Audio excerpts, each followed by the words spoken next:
As we delve into working with the camera inside of Harmony, we need to have a background to work with. And this is a good time to talk about bringing in a Photoshop document. So I've created a background on multiple layers inside of Photoshop. And with this, we can see that we have a series of layers, a background layer, pinned in the moon, far hill, a near hill, mid-ground with the house and some road on it, tree to the right, put in the foreground with the fence and front road, and finally the foreground leftmost tree. So we have these different layers set up, and what we're going to do is create a multi-plane scene inside of Harmony so that we can move the camera back and forth through the space. A couple of things about this: when we're working with bitmap artwork and bringing it into Harmony, which is natively working in vector artwork, we need to make sure that we have adequate resolution.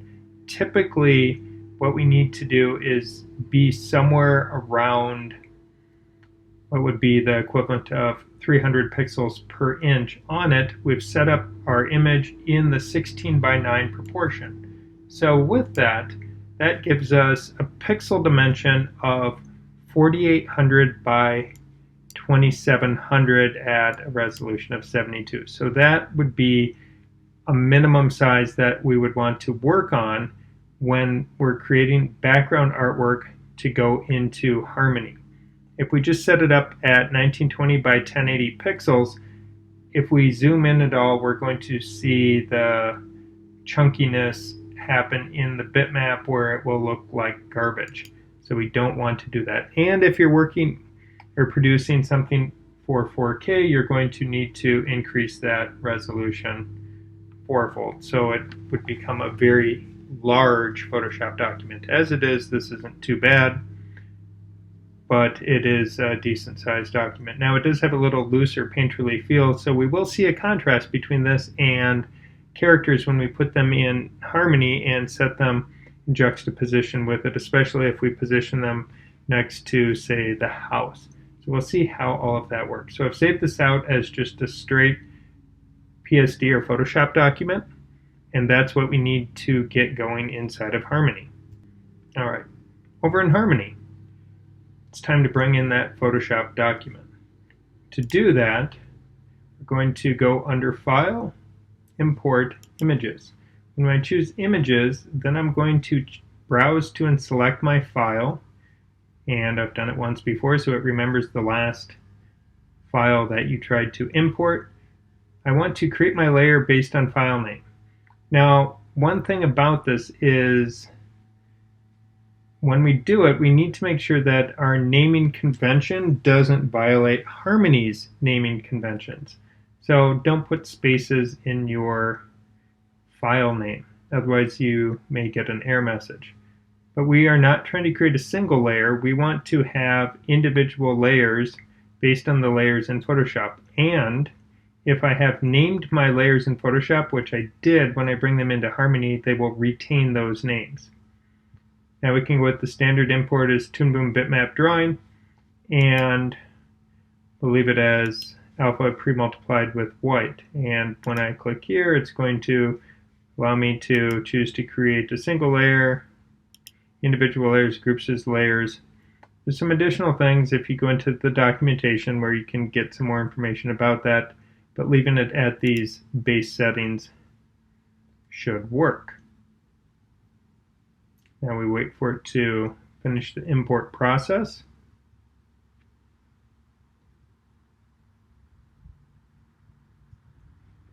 Once it brings everything in, we can see now it's sitting here inside our project. Now I'm going to take a moment to just extend out my scene right now, because I know once I start animating the camera, I will want to have a few frames to work with. If I don't do that, it's going to not work very well, because then I will watch my artwork disappear. So we'll just extend these layers out, F5, so I've extended them out into our project.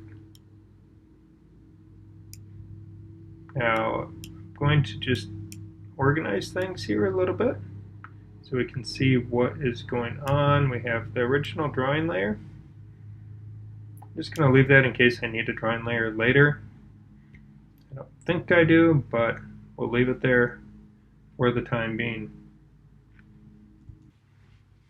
With all of my layers here, now would be a good time to add a peg to them so that we can position them where we need them in space. But you can see how my whole project has appeared inside my scene. So I'll use selecting all of my drawing layers, Control Shift or Command Shift P. That adds in the individual pegs for each one, and then I'm going to group all of these into a single peg using Command or Control P, so that they're now, I have one peg I can use to control this whole scene. So that's really the start of what I need to have happen. And what I can do is I can scale this up if I want, or I can position it in space in relation to a camera. Both things are going to work, and we'll see how the camera works in a moment. But I could scale this up knowing that I want to make it so that I have it a little bit bigger than full screen, or I have to start my camera at this distance. So either way works. But that scene peg here will allow me to hold down Shift, and if I want, I can, you'll see how I can scale up.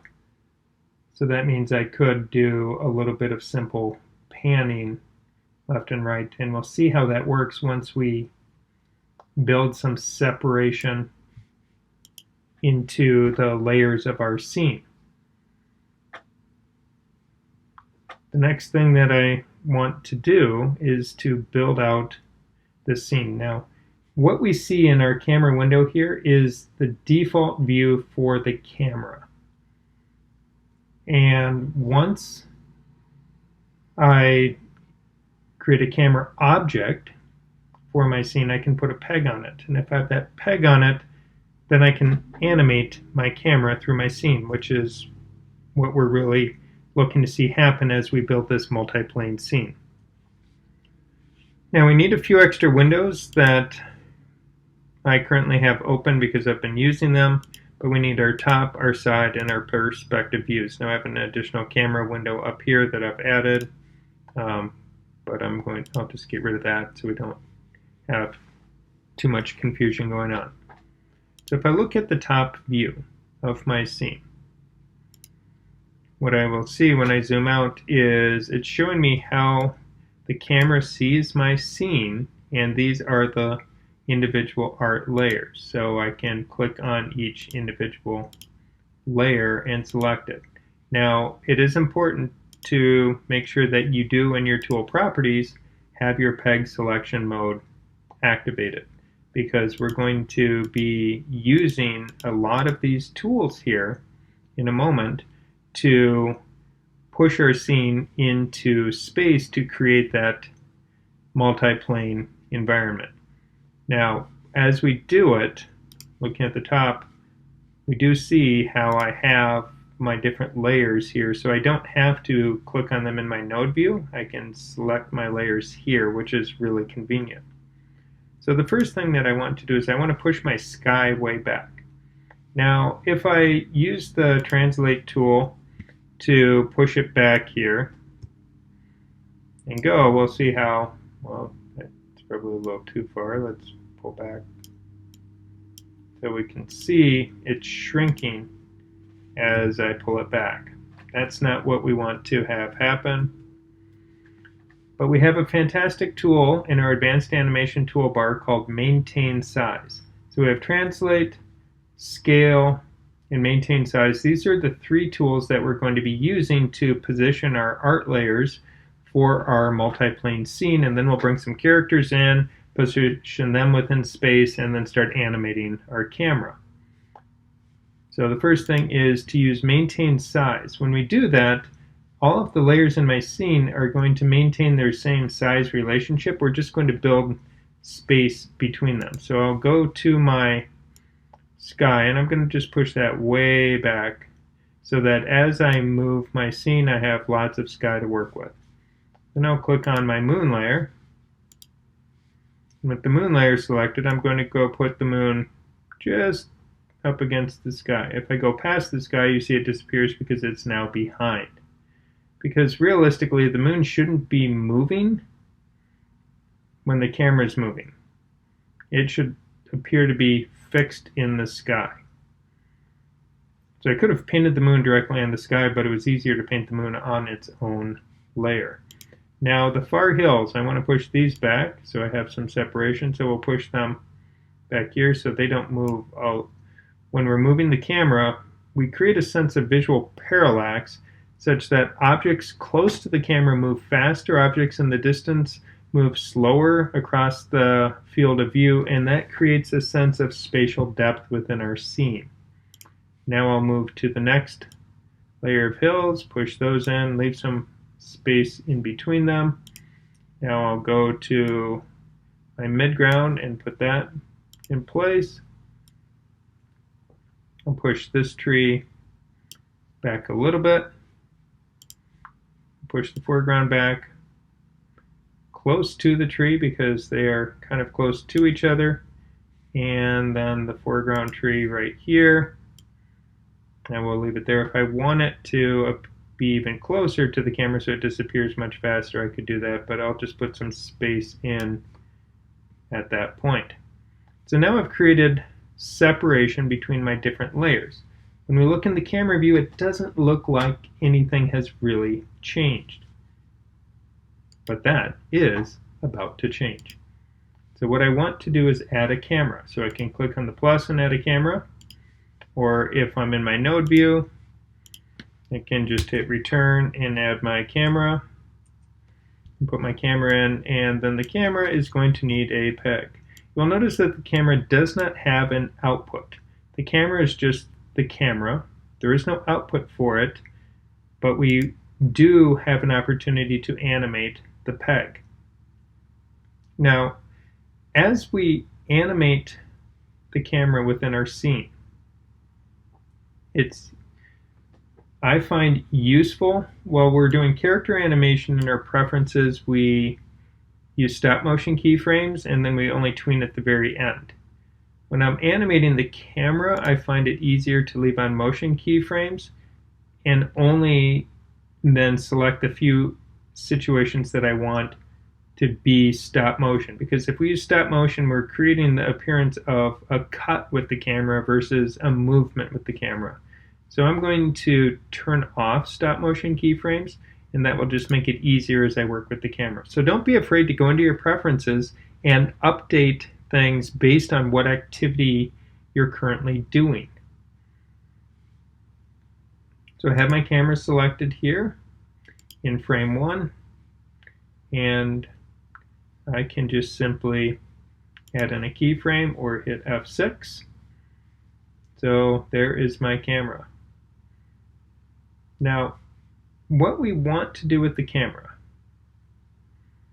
if I, let's see, there we go. Give ourselves a little bit more room to work. So if I want to animate the camera, I can grab my transform tool and I can animate it.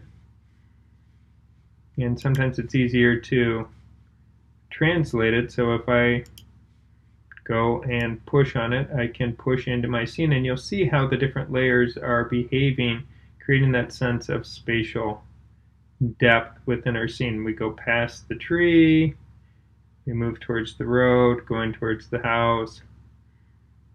So that works out pretty good. Now, if I grab a corner, we'll see we're kind of doing the same thing. If I put my cursor here, I can rotate it. But Premium gives us a few extra options. Let's just delete that keyframe. I don't really want that. And we want to go into the properties for this peg. So I can double click on this peg layer, or if I am in my node view, click on the little yellow box. I want to do two things. One, I want to enable 3D, because now when I enable 3D with my camera,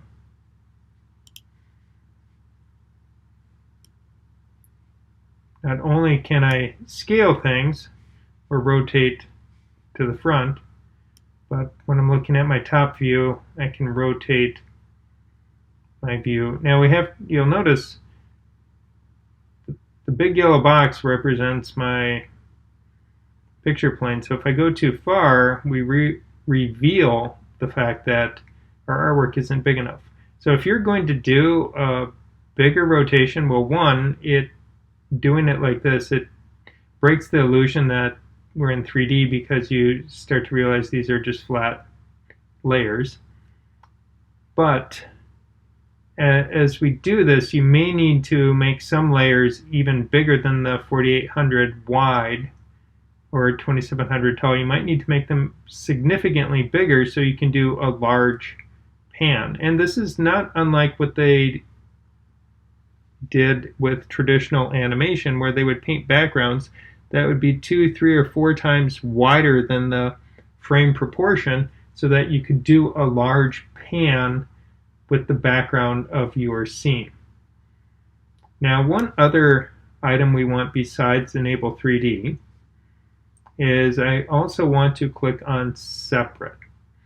And when I click on separate, that allows me to have more granular control over each of the different properties. I can be positioning X, Y, and Z and tweening or animating those independently. I can scale X, Y, Z independently, and I can rotate independently. So ultimately, that is what we want, is we want separate and enable 3D, and that allows us to work in a more interesting manner in our scene. So I can't really push in from the camera view.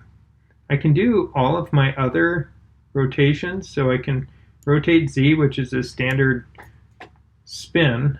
I can rotate Y, and I can rotate X as well. And we can see this separation that's happening here. And I can scale. Now, grabbing a single side there doesn't work really well for scaling unless I grab Shift. Now it still isn't really working really well for scaling in that position. But if I grab at a corner, now I can hold down Shift and scale appropriately. Now, what I could do from here is I could use, by clicking on a layer, if I like this background, it's just pretty much flat color. So if I did need it bigger, I could stretch it out, so then it would allow me to have that rotation in the scene. So that would be something that we could do with our scene. Now, to better see what's happening beyond the top, and then we have the side view. So this shows the view from the side as the camera is looking in. Oh, and we probably should just point out, with the camera, we do have a few options here, so we can adjust our field of view. We can even animate the field of view. Right now it's at the standard camera settings, so read the documentation if you want more insight into how that works. But here, what I want to show is our perspective view. Now the perspective view, it has a floor plane on it, and now as I move around, if I hold down the space bar, you can see how our layers are separated as we move back and forth. So that would give you a sense of, if you animated, how would your scene animate?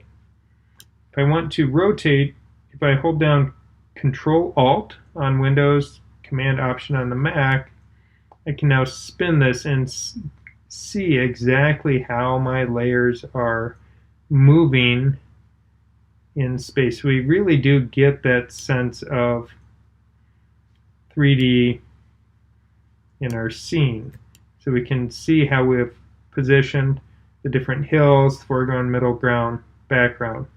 So the perspective view can be a handy tool for lining things up. And some environments, when you create them, you actually will need to set a floor layer, because by having the artwork like this, where my hillside view that the house is sitting on, my midground, if that was supposed to represent a flat floor, as we moved into it, things wouldn't line up quite right, and we have to use a plane tilted horizontally. And that is something that, when we're working in 3D, we realize that we do have that option for tilting things or rotating. So right now you'll notice how we can only rotate like this because that particular peg is set up as a standard peg, so its option is not giving us 3D, but if I enable 3D, it'll be easier in the side view to do it, but now I can just simply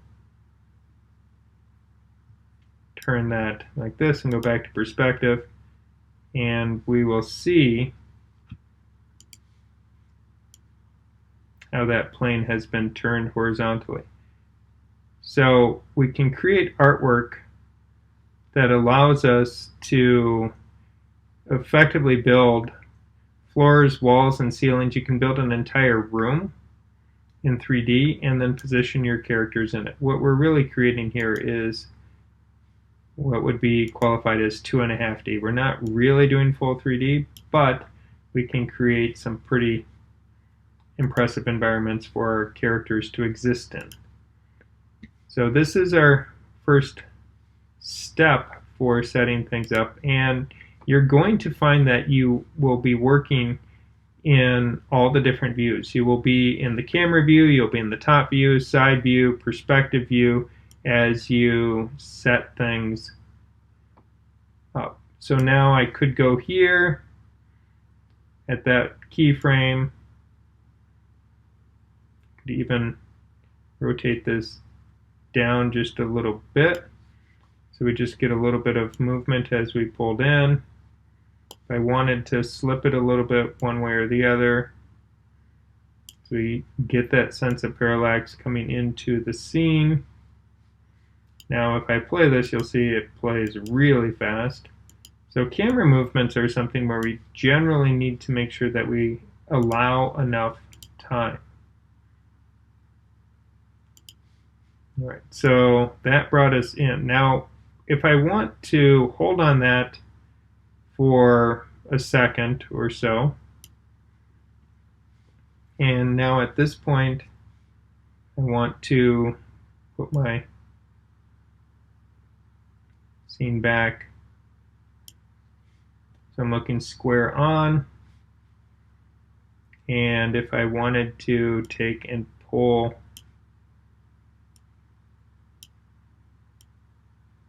the camera, I didn't want to change my transform point. I don't want to go any further than that because then the edge of the tree will show. But if this keyframe was not a motion keyframe but was a stop motion keyframe, let's see, we go here and it holds, so it creates a hold frame and then it jumps to that frame. So we can effectively create a cut within our scene. So I can animate, hold, cut. So we don't have to just have the camera moving and moving and moving the whole time, but instead we can cut. And now from this keyframe right here, if I want to animate it over, I'm going to animate over.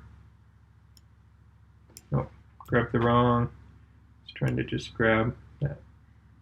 So right now, don't want to go any further than here where I lose my sky and the edge of the tree. So now we hold, cut, and animate over.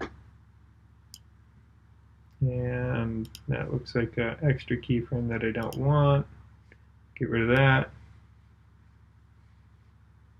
Uh,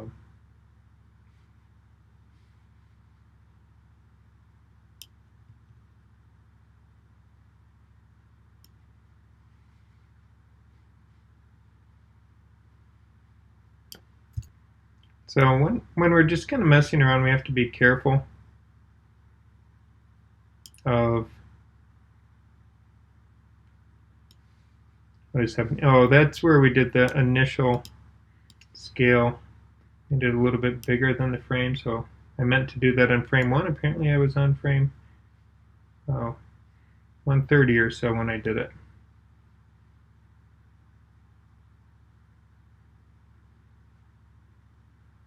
So realistically I could modify all of these a little bit more, but hopefully you get the idea. Now if I want to frame it, because I have all that artwork sticking out the side, I want to just mask that so I don't really see what's outside while I'm going. So then when I hit play, I can watch my scene animate. So you can really see the parallax when we do horizontal pans with it. That's where it really becomes evident that it's happening. And it looks like artwork stops at 130. So I'll just put a stop at 130 so we don't have to see those frames of blank. So once again, we use the translate, scale, and maintain size tools as we help get everything arranged within our scene. Maintain size is what we use predominantly. Once we do that, we add a camera, put a peg on the camera, and I can animate that camera. We have to be cautious. Now that I chose separate on my keyframes, if I go here and just do one operation, it will be tweening that property separately from where the other keyframes were. So sometimes if you know you're going to do something just like animating a character, you just go in every time before you make your change, click insert keyframe, and then do whatever you are trying to accomplish with your scene. So now I did a little kind of pan down,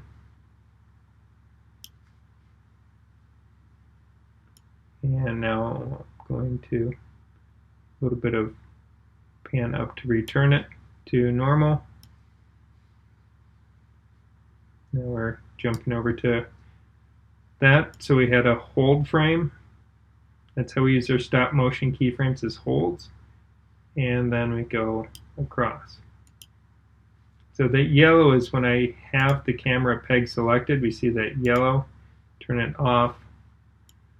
So I find it's really useful to put that frame on while we're working so we can get a better sense of how our scene is functioning. Now if you notice as it went through, if we watch, there's that little where you can see how the camera is dipping and then coming back up. So it's creating that little bit of motion. Now, I mean, if I were to further exaggerate it because it dipped down, now at this point,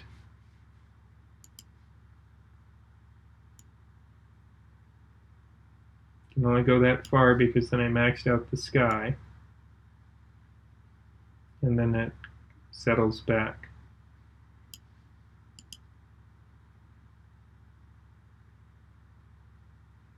So I kind of like that motion because the curve seems like it's almost like the camera is following the hillside as it moves through the scene. And then we get our pan happening. So that's the starting part of working with the camera. Now we'll take a look at bringing some characters in and put them in the scene and see what happens. Before we add the characters to the scene, what we want to do is just a little bit of housekeeping to clean things up, because if we do that, it's going to keep everything just more organized. So I'm going to select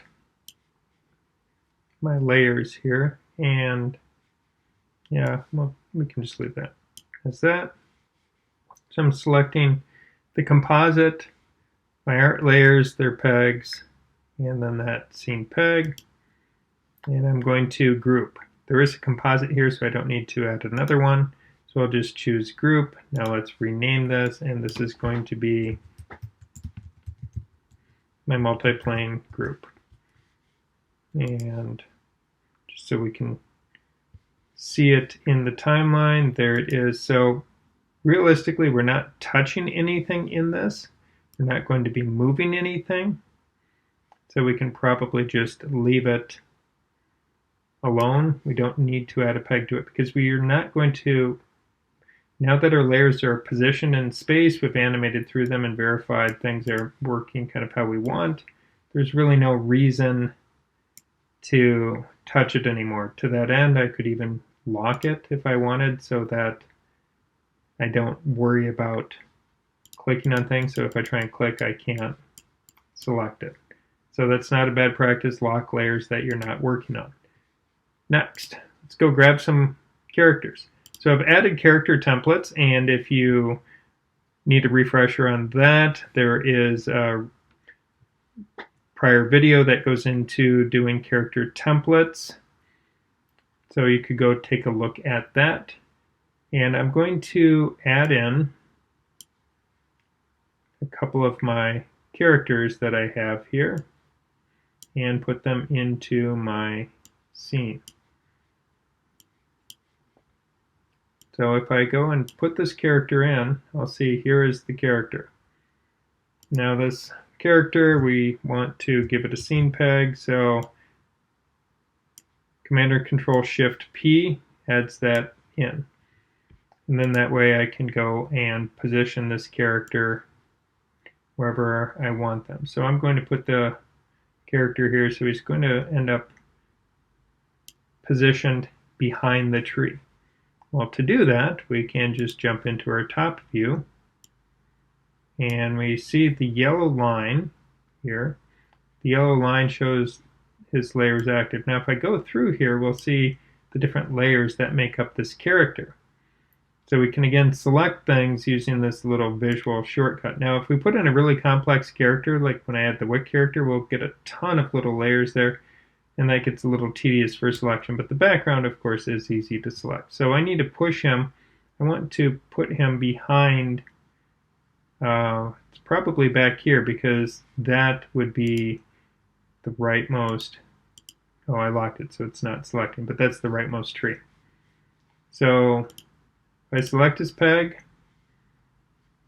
it's easiest to now switch to the translate tool. So again, we use these tools primarily while we're setting up our scene, and then when we're animating, then we use the transform tool to do it. So that's the general work process that we want to follow. So now he's behind the road, and now at this point I believe he'll be behind the tree. We can push him over, so he's now hiding behind the tree. So he doesn't have any lower body, so I kind of have to cheat him into my scene somehow. Now I want to lower him down a little bit because I think it just looks weird that he's that high. And on shift while I scale to position him, further position him into the scene. So now as we animate, we notice he disappears, and he disappears because we have not added his exposure. So go out to the end of time, F5, and now we can see how he stays part of the scene, disappears, and he comes back in.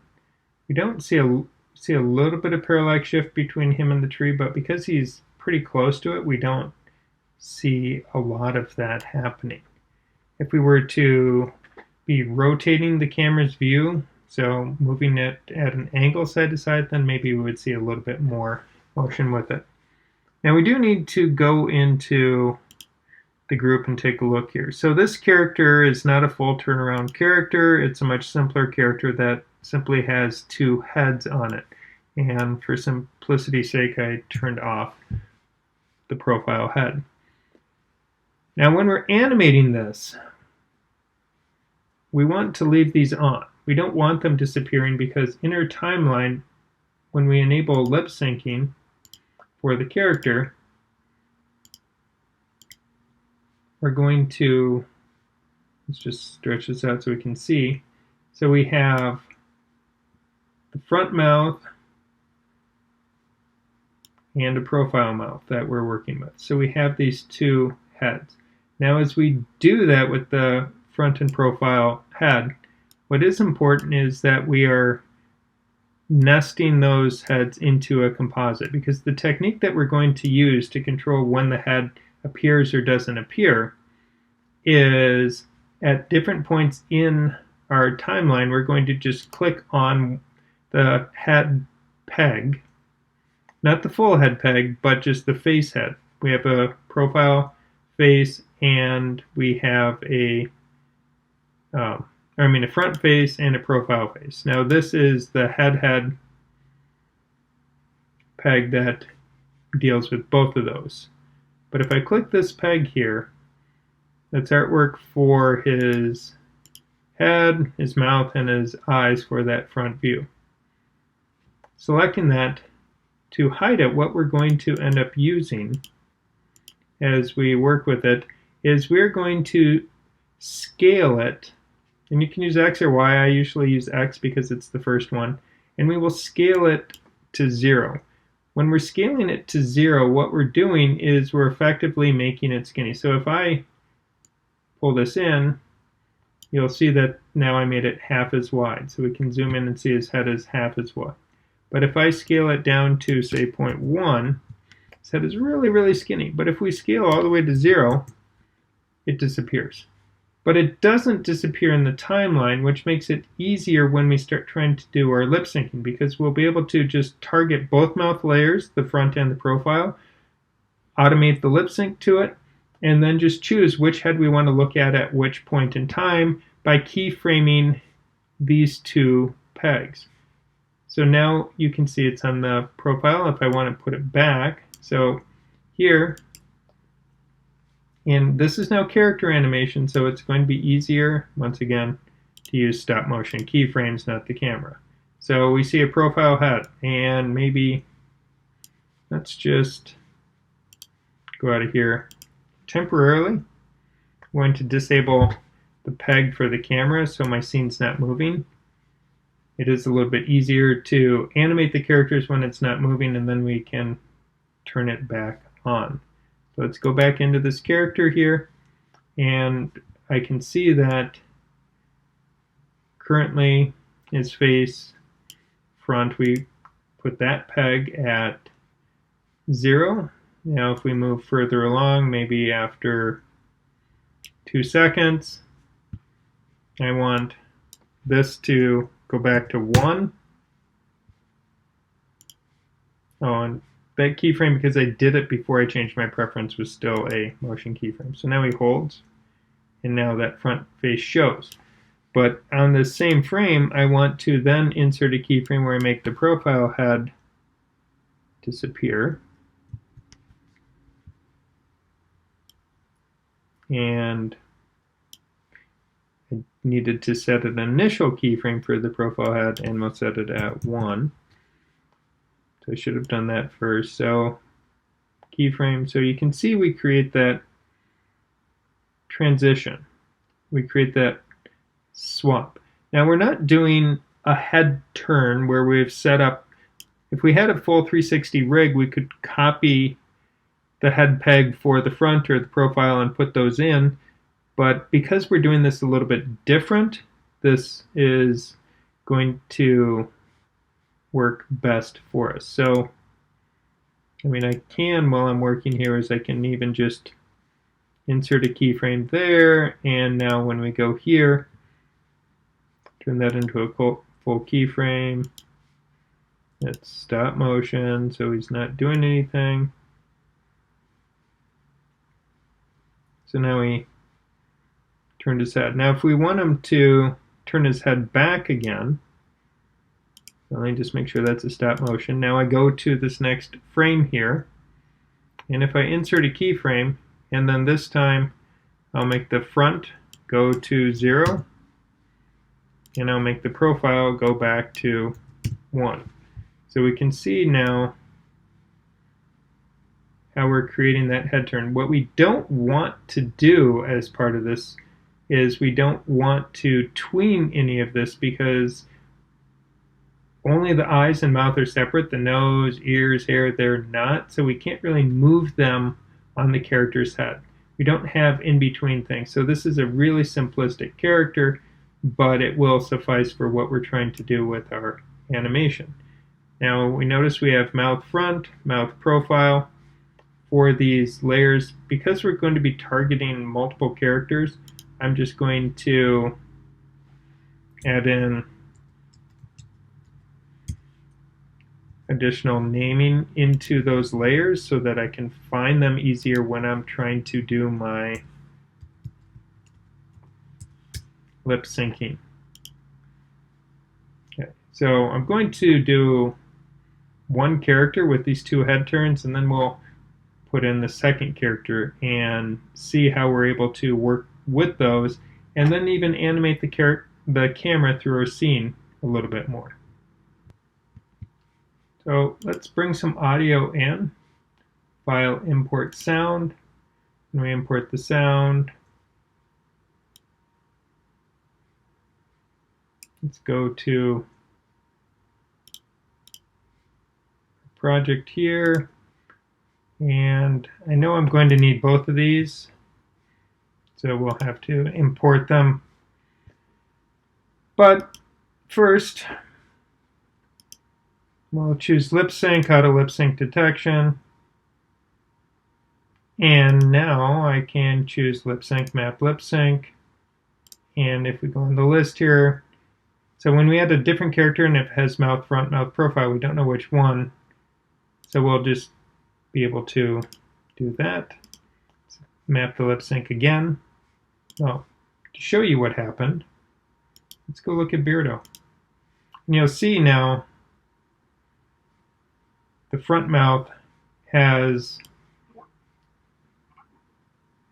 audio on it. And it looks like I might want to just move that. I was guessing where to put these things, but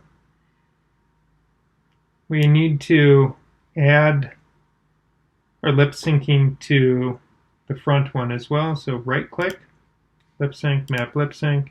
And this time we will choose profile, because we had the front, now we'll choose profile. Let's try again.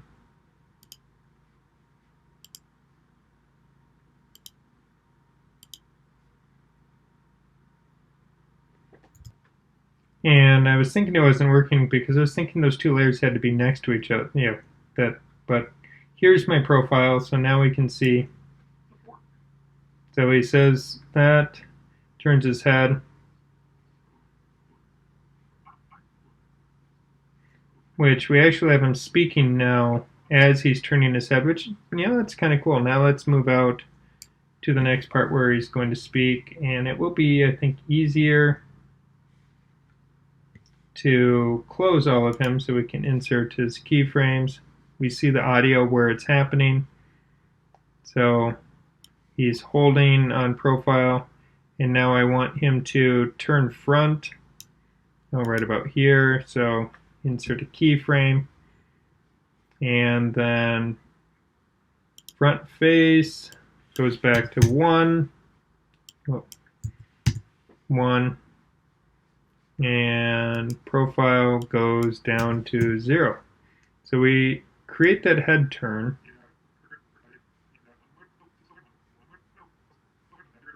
And that's kind of as far as we're going to go with it just now. But you can see how we're able to create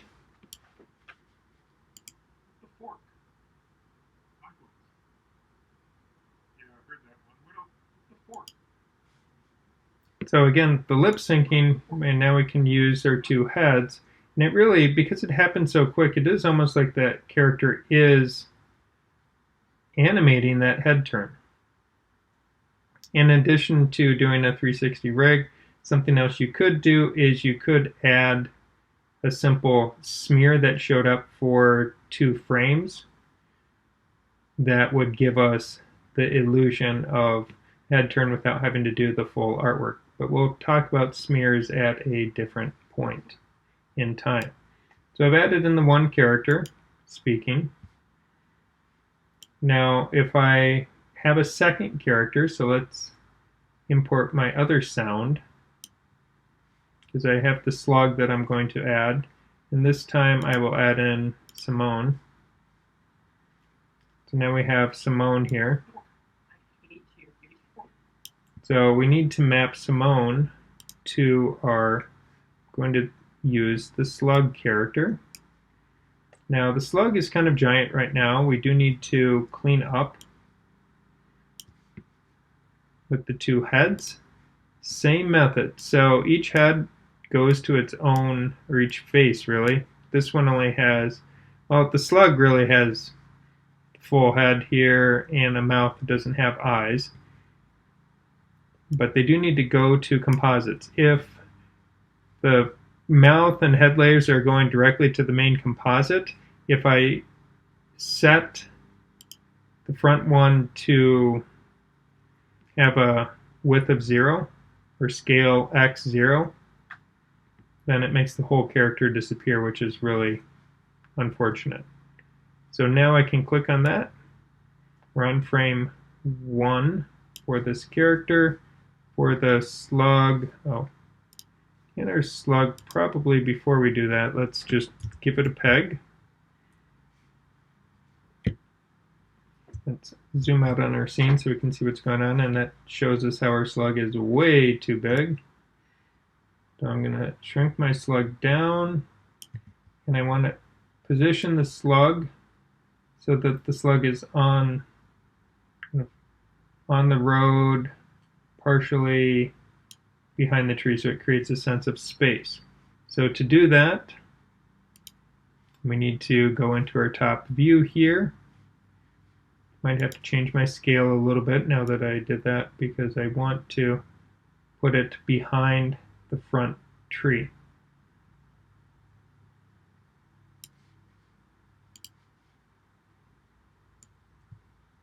So it's behind the tree on the road. So I want it to be kind of connected into my scene. All right, so it's now been positioned.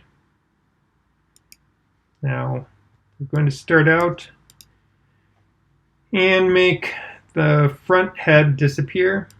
So give it a width of 0. So we just have the profile head. We go into Mr. Slug here and open up its layers, open up its head. You have the front head. And the profile head.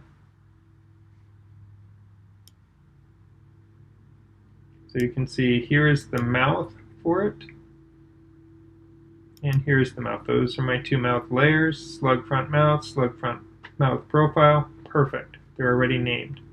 Let's go into Simone's dialogue, lip sync, auto lip sync detection. And now let's map that lip sync here. From body, we'll go to slug mouth front. And now we can see those those drawing substitutions have shown up. And now we'll go into the profile mouth right here. That's the one we're going to try and affect. So right click, map lip sync. This time slug mouth profile. Okay. And did it work? Looks like it did.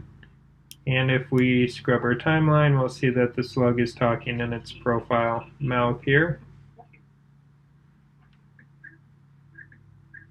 And for the second one, I'm going to have it turn to the camera. So let's close the slug. So the slug has keyframe right here. Just going to verify again with F6. Now if I hit F6 again, and at this point we want to change the head. So I go into the slug's front profile and give it a width of 1. and we go into the profile view and give that a width of 0. So now it will speak to the camera. Now if you don't see these coordinates up here, I forgot to mention that earlier on, you need to right click in this toolbar and choose coordinate, and that allows you to see them. So if I go there, they go away. I choose coordinate, they come back. So if you've been looking for those during this video going, where are those? Anything you see on toolbars are available under right clicking. So you right click and then you can go and figure out which items you want to choose. So we can see right here we have the art layers as part of it, our camera view, some tool presets up here. We have advanced animation, we have coordinate or deformations, the file options, and then tools. So we have access to different things based on when we click on it. So I haven't added anything down here on it. We have our timeline view, playback windows available. We have a few other options that we could add on it. And if you go to customize, this also gives you an option that you can go and find lots of things that we haven't even looked at that you could customize and add to your toolbar. So you can select something and then hit the arrow, it transfers it over, hit apply, and you'll see it show up on your toolbar. So that's a handy way to customize your workspace to suit you. Now, well, notice it looks like we got some tweening going on here. So yeah, that's bad on my slug character because it's tweening the whole way. So let's go to my first frame and hit stop motion. And then it snaps over. So that's a much better way of working. So we're able to combine our characters, use these different views. If a character doesn't have multiple head views, you don't have to worry about that. And you can just animate the lip sync with it. You can then spend more time animating the camera, because right now, if I turn my camera peg back on and watch my animation, we'll see we're going past. So I probably don't want to, if these are my characters in my scene, I probably don't want to leave them. That yellow is really bright, I'll just turn it off. So I'm going to just select all of these keyframes that I have for my camera right now, and we'll just clear them. Back to frame 1, insert a keyframe. So we start out, and I'm going to just, I think, pan over my scene a little bit. So we can just, don't want to zoom out. Again, it's sometimes easier to select your elements by changing which tool you're using. So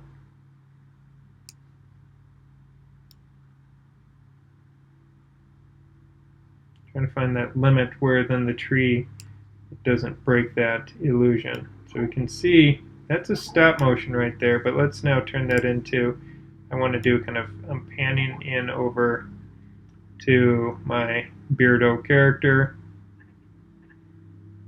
and we're going to let that be a hold.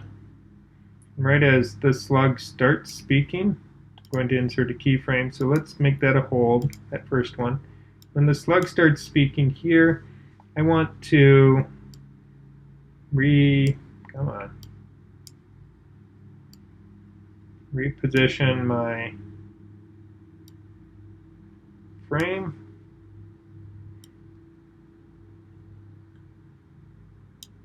can see it doesn't quite stay on the ground. I'm not able to cheat it quite right simply because it's a vertical element, it's not flat, or it's not turned into a horizontal plane. So we're here, and then it zooms in on that character right there. And what we could do is add in another keyframe. And we'll let that be a motion keyframe. I mean, we really need to think about our keyframes a little bit more, but I want to kind of pan back over into a two-shot, so then we're over here. So we see that head turn happen. And I feel like I should be zoomed in on the slug right there because that face is really ugly. So we'll let that hold before, and then we'll zoom in. Now you will notice as we do this that there is a difference between the vector artwork and the raster artwork as we work with it. So you can see, but by bringing it in at a high resolution, it does give us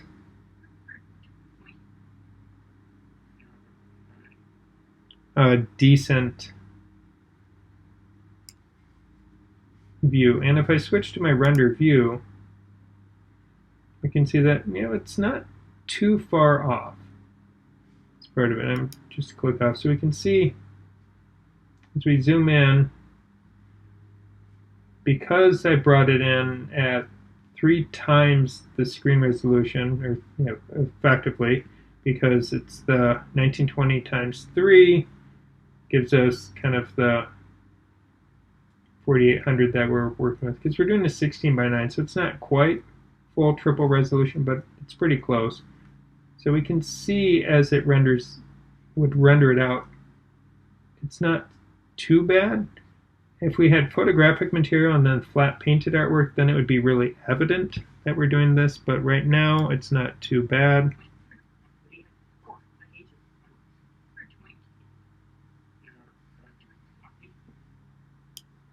Oh, and it's like, why is it not scrubbing? I forgot. We can't scrub when we're in the render view, but if we're in the WebGL view, then we can scrub.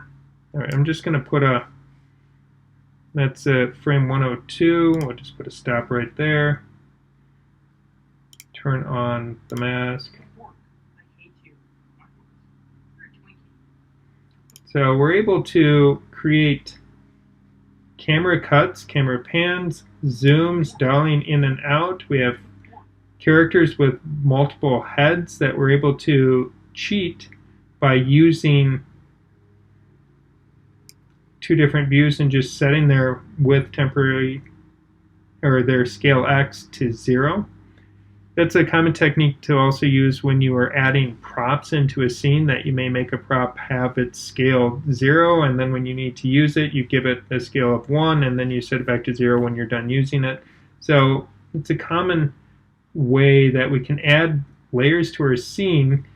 And what we don't want to do is we don't want to just set their exposure on and off, because that becomes really difficult when we're animating and doing lip syncing and things like that. So it's going to be better to set it up where we just do the scale. Now I did add in this character here, and let's just give him a scene peg so I can position and scale him into my scene. Oh, wrong one. I want to see more of this view, because we need to push him.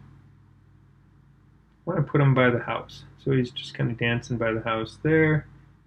So it's right kind of in front of the house. We'll put him over there, put him by the door. And now I need to scale him down a little bit so he looks like, oh, okay. Don't try and do the scale when you're really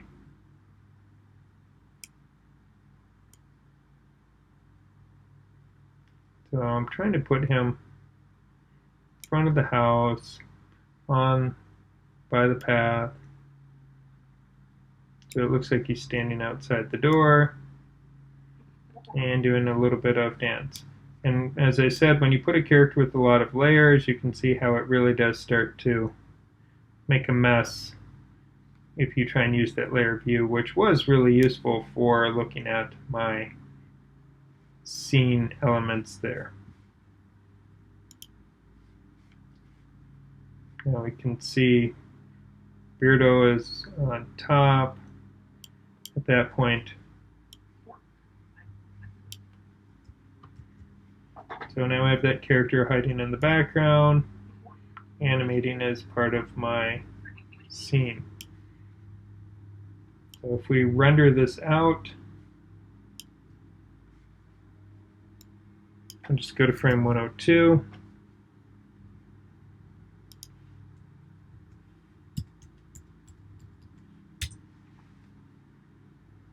And it's going to crank the frames out. Once we add in things like audio and other stuff, it does get a little bit slower on the export, so we just need to wait for things to speed up.